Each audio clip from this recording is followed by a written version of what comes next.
A consequência de uma sentença nem sempre se limita ao cumprimento de uma pena, por exemplo. O efeito social e o impacto econômico das decisões pesam.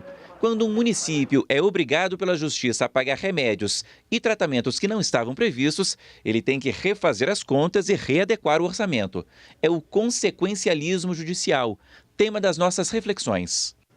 O juiz deve se preocupar com esses efeitos ou entender que ele não é responsável pelas consequências extrajudiciais? Esses e outros questionamentos estão no programa de hoje. Veja quem são nossos convidados. Andréa Magalhães, assessora do ministro Luiz Fux, do Supremo Tribunal Federal e mestre em Direito Público pela Universidade do Estado do Rio de Janeiro. Fernando Leal, professor, coordenador do mestrado em Direito da Regulação da FGV Rio, mestre e doutor em Direito Público pela Universidade do Estado do Rio de Janeiro e doutor em Direito pela Universidade de Kiel, na Alemanha. Eu quero agradecer a presença dos nossos convidados e começar a reflexão de hoje com a seguinte pergunta.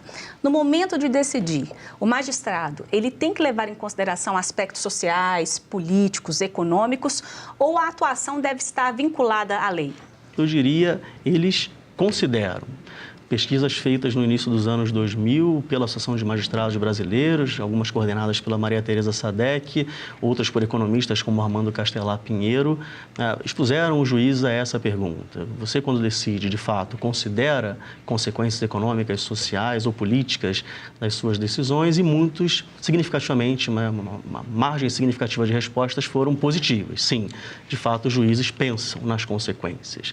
Então, dado que eles pensam, quer dizer, tomando a sério, levando a sério esse diagnóstico como verdadeiro, poderíamos, acho, pensar em critérios capazes de orientar quando faz sentido, é mais justificável que juízes pensem nos efeitos sociais, econômicos ou políticos de suas decisões. Eu pensaria, por exemplo, em dois. Acho que a magnitude da repercussão da decisão, tanto no contexto político, social e econômico, pode ser um elemento relevante para que a consideração de consequências faça sentido na justificação de uma decisão. Eu também pensaria na confiabilidade de prognoses feitas sobre o futuro. Juízes consequencialistas envolvem especulações sobre como o mundo vai se conformar, e quanto mais confiáveis são essas prognoses, mais sustentação vai ter a decisão. Agora, se eles devem ou não, acho que é uma pergunta difícil, eu diria até quase sem resposta, na medida em que ela depende de uma teoria normativa que vai justificar por que eles devem e quando devem, mas essa vai ser apenas uma única opção entre tantas outras possíveis. O que eu acho que eu posso dizer sobre essa pergunta é que, pelo menos para mim, eu não vejo nenhum tipo de tensão conceitual necessária entre consequencialismo judicial e Estado de Direito. Eu acho que esse é o debate mais clássico sobre o tema, a partir do momento em que a gente analisa alguns aspectos dos sistemas jurídicos contemporâneos, reconhece, por exemplo, que princípios são normas jurídicas e princípios têm uma estrutura teleológica de raciocínio. Acho que fica bastante difícil defender que não pensar com consequência é uma maneira de não obedecer normas ou padrões dos ordenamentos jurídicos das democracias ocidentais contemporâneas. Não há necessariamente uma correlação entre observar determinadas consequências no processo decisório e não atender a padrões jurídicos sérios.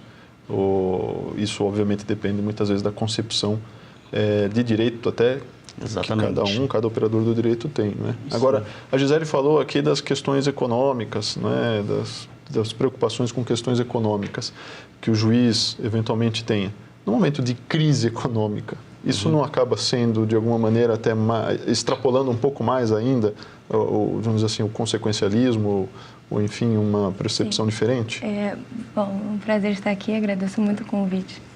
Sem dúvida nenhuma, excelente pergunta, e realmente, complementando o professor Fernando falou, na verdade os institutos jurídicos eles já embutem uma preocupação consequencialista, porque nenhum juiz quer ver sua decisão reformada em segunda instância e nenhum ministro gostaria de ver sua decisão inócua. Então, desde a preocupação com a efetividade do mandado de segurança, do mandado de injunção, passando por astrentes, fraude de execução, até a interação com outros poderes, então, por exemplo, para evitar que o Congresso edite uma emenda constitucional que que altere a interpretação, tudo isso já sempre foi uma preocupação de todos os juristas. Não se usava o nome consequencialismo e o consequencialismo não era temido como é hoje. Agora, no contexto de crise, em que os ânimos estão mais exaltados, porque pelo regime de escassez as partes demandam e precisam muito disso, tanto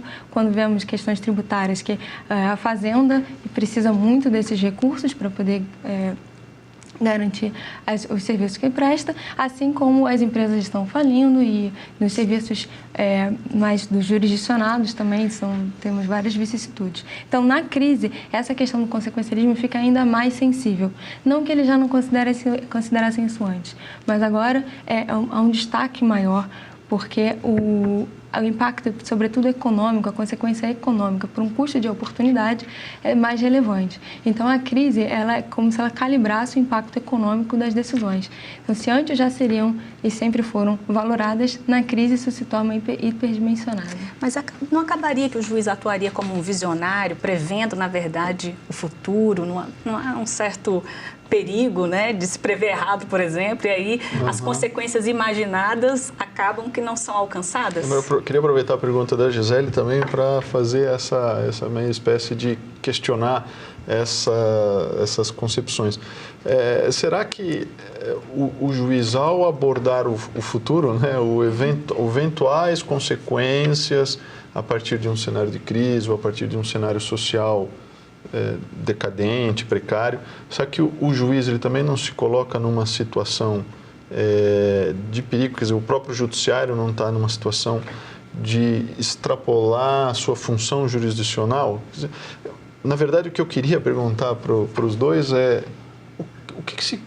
quais são as críticas que são direcionadas a esse tipo de visão consequencialista do judiciário? Não há uma unanimidade, não é? Então, há autores que não aceitam isso. O que esses autores geralmente colocam? Bom, de fato você colocou talvez o problema central do consequencialismo judicial, na medida em que a justificação de decisões envolve necessariamente juízos sobre o futuro, dadas alternativas decisórias, quais são os efeitos na realidade dessas alternativas, para que depois, com base em algum critério, o magistrado possa valorar essas consequências, ranqueando-as e depois escolhendo a alternativa que deve ser privilegiada. Acho que a primeira discussão relevante é como criar ou tornar as prognoses sobre o futuro confiáveis. De fato, o que pode acontecer é mera especulação ou achismo. Juízes podem dizer, eu acho que vai acontecer tal coisa e essa coisa não acontecer. E aí o risco é descambar para o subjetivismo exacerbado, decisionista, exatamente, que não tem compromisso, né?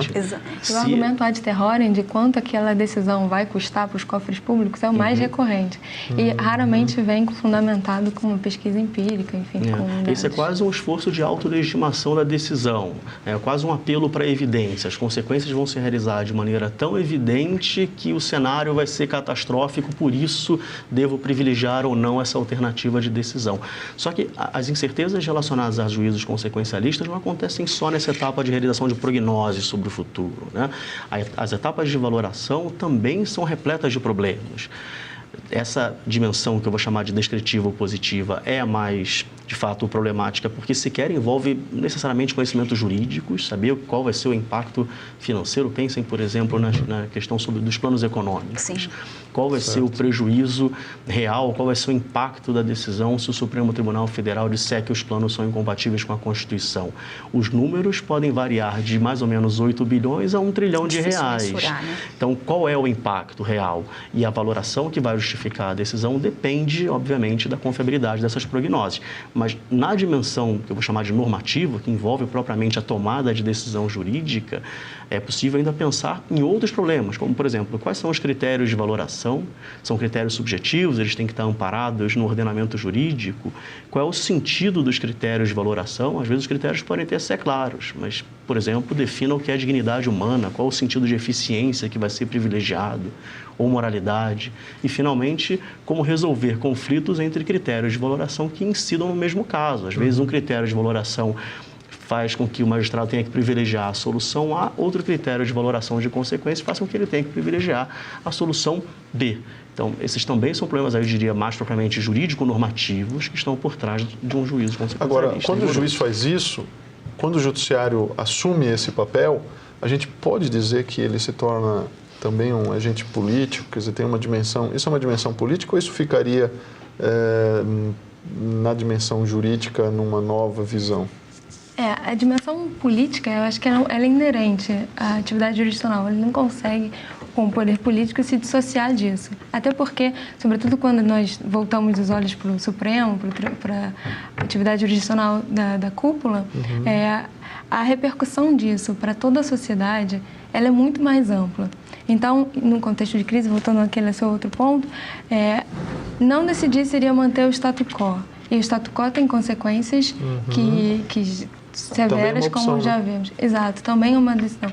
Então, se esquivar, alegando que seria uma postura puramente política, ela também tem uma repercussão política. Então, é tão inerente à atividade que seria, assim, indissociável. André, eu vou pedir perdão também aqui para o Fernando. Nós vamos ter que fazer uma pausa agora no programa. A gente vai para o intervalo e volta daqui a pouco para falar mais sobre o consequencialismo judicial. Até já.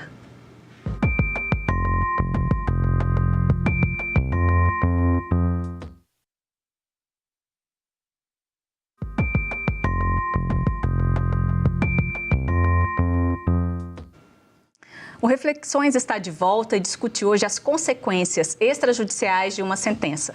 E para retomar o nosso debate, eu queria saber se consequencialismo está vinculado à ideia de promoção do bem comum. Qualquer atividade jurisdicional está ligada à promoção do bem comum. Mas é importante distinguir que bem comum não é necessariamente deferimento de direitos sociais, sobretudo aqueles de alto custo que representam uma dificuldade maior de alocação de recursos pelo judiciário quando avalia políticas públicas. Eu posso aqui citar um exemplo mais prático para facilitar, que é o caso de medicamentos de alto custo fora da lista do SUS. Garantir esses direitos, garantir esses medicamentos não necessariamente corresponde ao bem comum, embora sem dúvida corresponda ao bem social.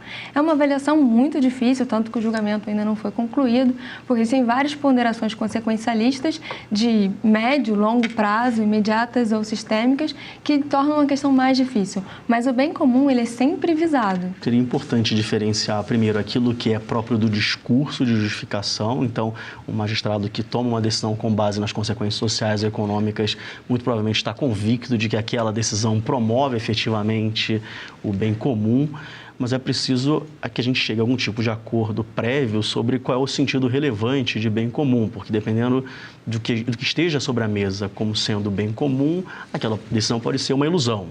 Ela pode até ser sinceramente orientada na promoção desse bem comum, mas dinamicamente, por exemplo, trazer efeitos perversos. É importante, nesse sentido, desassociar conceitualmente consequencialismo ou qualquer tipo de inclinação pragmática dentro do Poder Judiciário de ativismo judicial. Não necessariamente uma coisa leva a outra. Acho que esse exemplo da Andréa, isso fica bastante claro, não é? Exatamente. O magistrado que leva a sério as consequências sistêmicas de suas decisões pode optar por ser mais deferente a decisões de outros poderes, pode... Ou seja, menos ativista, quer dizer, inclusive contra-ativista. Exatamente. Né? Ou pode optar por ser mais deferente a regras postas. Então, não há nenhuma tensão, nenhuma associação necessária entre ser consequencialista e ser ativista. E o ativismo, nesse caso, ele acaba sendo visto como um equívoco, né? Porque ele acaba se tornando, para o consequencialismo, algo engessado. Porque no ativismo que a gente tem visto, a promoção dos direitos sociais ela ocorre, inclusive, individualmente. Né? Ela vai ocorrer singularmente, independente das consequências.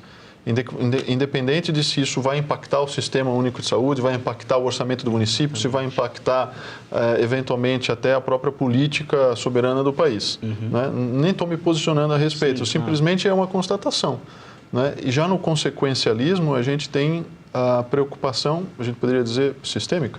Sim, ou não? Isso é uma questão muito importante, porque o consequencialismo ele gera um preconceito, preconceito em todos que acham que é o reflexo imediato econômico mais evidente daquela decisão, no caso específico. Mas hoje em dia, com objetivação de demandas, de repercussão geral, com fixação de temas, e mesmo além das partes, é muito comum que aquela decisão se espraia e produza consequências sistêmicas desejáveis ou indesejáveis. Então, assim como pode criar reações antecipadas em outros poderes políticos que já reagem negativamente ou não, isso tudo é consequencialismo. Então, assim, eu posso decidir isso agora porque eu estou num contexto crítico, um contexto delicado. Não, mas essa decisão é irreversível. Então, a consequência de longo prazo, para quem está fora das partes, fica muito, muito mais difícil. Tem um exemplo muito bom que o Ricardo Lorenzetti, o presidente da Suprema Corte da Argentina, apresentou num congresso, que ele diz assim, quando você decide uma questão ambiental para saber os impactos disso, é muito mais do que aquela parte que pede a indenização. Você tem a população ribeirinha, você tem o comerciante, você tem os concorrentes do comerciante, você tem os outros impactos ambientais que podem se valer disso como um precedente. Então, assim, a cadeia de consequência é muito mais ampla do que uns efeitos imediatos. Isso demonstra que é legítimo, pelo menos, ter conhecimento, seria o primeiro passo, ter conhecimento de que as decisões judiciais têm consequências inúmeras e elas precisam ser conhecidas. Quando a gente fala de controle de constitucionalidade, né, de leis, a prognose do legislador, muito recentemente, passou a ser controlada também. Quer dizer, o legislador também faz prognoses quando ele edita e cria leis, né? Ele também está preocupado com as consequências, vamos dizer assim, né? Ele tem uma perspectiva consequencialista pela própria natureza da sua função legislativa. O controle da prognose legislativa é complicado. Sim, sim. É bastante complicado porque, naturalmente, o Poder Judiciário a chamar a rever uma escolha de outra instituição. E, às vezes, o cenário é de incerteza sobre o que vai acontecer no futuro. Porque o próprio juiz tem que ter a sua prognose. Exatamente. E isso acaba abalando a separação de poderes aí Isso também? pode abalar. Quando eu disse, inclusive, no início, que eu não vejo nenhuma tensão conceitual necessária entre Estado de Direito e consequencialismo judicial, é importante também que se diga que essa compatibilidade depende necessariamente, pelo menos a meu ver, da existência de bolsões de formalismo e bolsões de deferência. Senão o sistema jurídico não funciona, porque aí todas as decisões passam a depender única e exclusivamente de juízos sobre o futuro feitos por tomadores de decisão, por juízes especificamente. Mas aí, só para concluir nessa questão, então, quer dizer, seria acertado dizer que aquele que faz controle da prognose do outro não pode deixar de fazer controle da sua própria prognose. Se nós passamos a aceitar, inclusive por prática jurisprudencial já consolidada, não é? De que o juiz no Brasil pode fazer controle de prognose do outro, Sim. Não é? Por que ele deixaria de fazer ou de ter consciência da prognose das suas próprias ou das consequências, né? Das consequências. Isso cria é razoável esse raciocínio para vocês? Sim, mas eu acho que isso cria um ônus especial de justificação. Então, a menos que o Poder Judiciário esteja bastante convicto ou tenha prognoses muito confiáveis a respeito da necessidade de derrotar a prognose legislativa, em cenários de incerteza, apelando para uma espécie, por exemplo, de concepção epistêmica de democracia, você poderia dizer que é a própria comunidade no legislativo que tem que arcar com as responsabilidades sobre um futuro que, por definição, é desconhecido e não o Poder Judiciário. Aí prevalece a prognose legislativa. Aí poderia prevalecer nessa concepção a prognose legislativa nessa visão. Exatamente. Sim. Eu queria perguntar e saber da avaliação dos nossos convidados em relação a quais são os métodos de avaliação dessas possíveis consequências, né? O juiz, na hora de avaliar o impacto, né, social, político, econômico de uma possível decisão, ele o faz com base em quê? Para poder ter condições de decidir e verificar qual é o melhor caminho a escolher. Estão em jogo diferentes teorias normativas sobre como lidar com consequências, desde o consequencialismo que eu acho que a gente chamaria de míope aqui, aquele que está preocupado só com as consequências do caso, ou também outra análise que envolve consequências sistêmicas.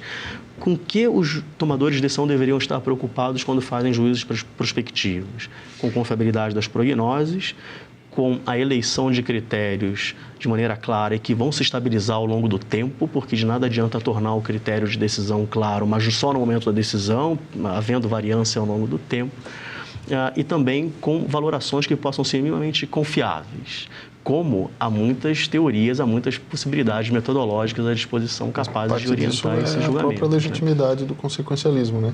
É garantir a própria legitimidade. Você ter transparência, você ter critérios fixos, permanentes, não variar, porque variar a cada decisão acontece o que acontece nas concepções jurídicas. Quer dizer, quando o juiz adota uma concepção jurídica numa decisão, né? Vamos imaginar, ele é caseniano, na outra decisão ele adota uma outra concepção jurídica, ele alcança resultados, soluções jurídicas totalmente diversas. É importante o conceito. Isso é legitimidade. Mas audiência pública, por exemplo, perícias... Tem vários instrumentos que a legislação já prevê que permitem ao juiz distribuir o ônus de decisão dessas questões extrajurídicas. Ele não é um especialista, mas ele pode convocar uma audiência pública, pode convocar um perito contábil, um perito econômico. E uma outra questão também que é pouco debatida, ele poderia distribuir isso em ônus processual. Então, trazer as partes a apresentarem dados e estatísticas, trazer maior qualidade para essa discussão. Com o novo Código de Processo Civil, isso é bastante factível, né? Sim. Chegar a uma distribuição do ônus especificamente, conforme o caso, o juiz estabelecer, não é, para as partes. Exatamente, para poderem apresentar qual o impacto disso no longo prazo, que isso vai repercutir no orçamento e quais serão as alterações, um cronograma de ajuste. Esse debate entre o juiz e a parte pode contribuir muito para prognóstico. E aí o juiz não seria o único dono da decisão, do isso tem a grande vantagem também da distribuição do ônus político. Justamente por um juiz estar se miscuindo numa seara que não é a própria, embora também compartilhe, assim ele distribui. Muitas vezes a crise também, ela divide essa responsabilidade, porque os poderes muitas vezes permanecem inertes e passam as questões a serem judicializadas. E quando transfere para o juiz arca com esse ônus. Nesse momento, ele reparte entre as partes, poder público ou partes privadas. Acho que em vários casos o ônus político está vinculado a algum tipo de ônus epistêmico, e esses mecanismos são úteis para que possam trazer mais informações, para que os magistrados não sejam, no fundo, meros árbitros de disputas, às vezes, científicas, sobre qual o método mais adequado para se calcular impactos sociais ou econômicos. Eu queria, se possível, voltar a uma observação importante do André. É muito importante que qualquer estratégia normativa de decisão esteja vinculada a mecanismos de estabilização ao longo do tempo, para que o consequencialismo judicial não se torne só mais uma possibilidade de justificação que pode ser usada sem nenhum tipo de critério e quando for mais conveniente para qualquer juiz. Exatamente. Vira retórica. Eu acho que o esforço na criação ou na disposição de vários mecanismos de justificação para magistrados pode ter o efeito perverso de criar uma estante virtual com possibilidades quase infinitas de justificação. O magistrado que hoje vai considerar consequências pode ser amanhã o que vai ser formalista, mas com base em algum argumento conceitualista, ou que vai ponderar princípios no outro e por aí vai. Mas eu acho que nesse caso a solução talvez estivesse mais na transparência, que permite um controle social, uma maior accountability, do que exatamente em engessar e já dizer qual deve ser o critério de valoração ou qual a teoria normativa que vai ser adotada em cada caso. Eu acho que esses pontos trazidos são pontos que valem para a aplicação de qualquer teoria normativa que seja ambiciosa para orientar a tomada de decisão judicial. Não é um problema específico do consequencialismo judicial, como você bem disse. Acaba que essa discussão, ela passa pela discussão acerca do papel do Poder Judiciário no Estado Democrático de Direito, né? Até que ponto essas decisões, até que ponto o juiz tem legitimidade para atuar dessa forma, de modo a contextualizar todas essas questões. E eu sei que nós temos ainda muitas outras coisas que nós poderíamos discutir aqui, inclusive com relação aos limites desse consequencialismo, né? Até que ponto esse consequencialismo, se ele pode, na verdade, se constituir em algum momento em algo que seja prejudicial para a atuação do Poder Judiciário. Mas o programa fica por aqui. Eu quero agradecer aos nossos convidados e também agradecer a você que nos acompanhou. Você pode rever esse programa aqui mesmo na TV Justiça ou no nosso site, tvjustiça.jus.br. Muito obrigado pela companhia e até o próximo Reflexões.